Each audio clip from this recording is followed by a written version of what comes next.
Hello everyone. Hello. At the very outset, I would like to express my heartfelt gratitude to my sir for giving me a golden chance to speak before you. Hi, my name is Mohammad Kaif and today I am here to narrate a topic in front of you. My today's topic is about dowry system in India. In common parlance, dowry denotes the goods and the money being paid by the bride's parents to the bridegroom and the members of his family. During recent years, the instances of the many examples are there, like suicides, young harassment to the young brides, bride burnings. These type of cases are running in the societies, and dowry has thus changed a custom to a curse and exploitation. About 8,000 dowry deaths are reported in 2021, and this is the only cases which have been reported. And why the graph of dowry has been increasing in India? What is the major reason behind it? To understand the reason behind it, we have to understand the dowry theory. Sometimes many people consider this dowry system to the ancient tradition of the Stridhan and the Kanyadan.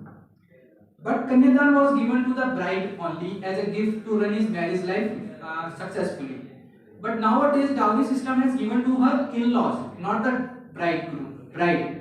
So for that it's become as very curse in our society, and dowry has been changed is variable according to the groom price, means वधू की कीमत वर की कीमत. What is the market value of the groom? It has been changed due to his four factors: what he do, means what is qualification, his education, his caste, second is caste, third one is salary, and fourth one is job type, means government job or private job. So did you ever hear about the bride price, means in a case that in which the groom family gave the dowry to the bride family? Do you ever heard about it? No, but it is actually running in the many southern states and northeastern states of India. So in our society, the that bride get the respect whose father pay the more dowry while in the marriage.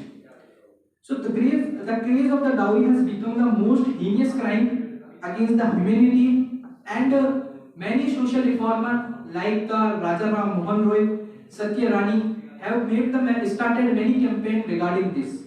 So for the dowry, we have to understand what is the dowry system.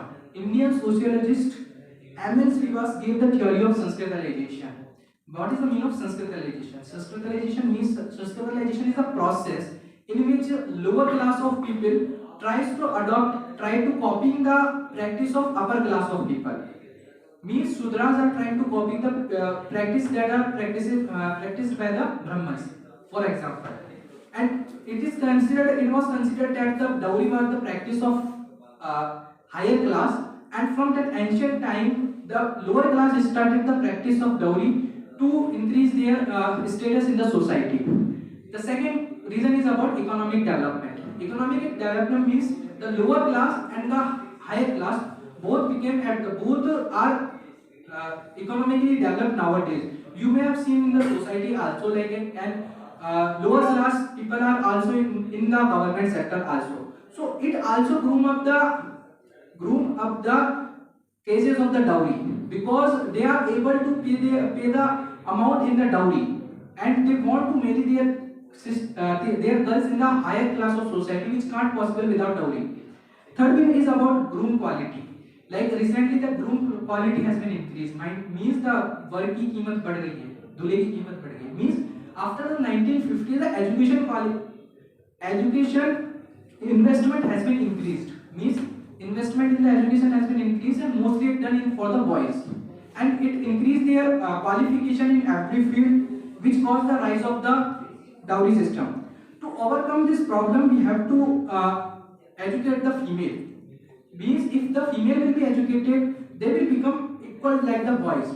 If in many cases you see that, like Tina Davian, recently he got married. So in that time there was no dowry, because they both are educated and there is no need. In the same meanwhile, the youngster has to come, and besides this, government also made some laws regarding this. But I think that this is very deep-rooted system, and the laws are not enough to inculcate it. We have to take the individual responsibility that we will not take the dowry, neither give the dowry. This is our personal responsibility we should take. So this is all for today's topic. If you have any suggestion regarding that, how can we educate the dowry system in India, you can suggest me. Thank you so much.